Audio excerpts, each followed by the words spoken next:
Water authority project ഡിവിഷന്റെ കാസർഗോഡ് പുലിക്കുന്ന് കേന്ദ്രീകരിച്ച് പ്രവൃത്തി നടന്നുകൊണ്ടിരിക്കുന്ന പൈപ്പ് ലൈനു വേണ്ടി നഗരപാതയിലെടുത്ത തോടുകൾ വൻ ഭീഷണിയാവുന്നു.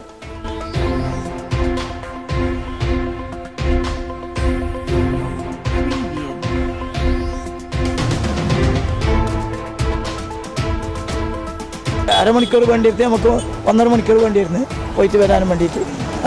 അങ്ങനത്തെ എല്ലാ ശോചനീയാവസ്ഥയാണ് റോഡിൻ്റെ എല്ലായിടത്തും ഒരു മാതിരി തന്നെയാണ്.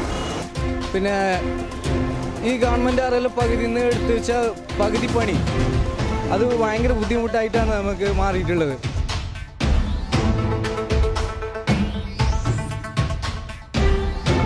രണ്ട് ദിവസം മുൻപ് പകുതി മൂടിയ തോടിൽ വീണ ബൈക്ക് യാത്രക്കാരൻ പിന്നിൽ നിന്ന് വന്ന വാഹനം ദേഹത്ത് കയറാതെ ഭാഗ്യം കൊണ്ട് മാത്രമാണ് രക്ഷപ്പെട്ടത്.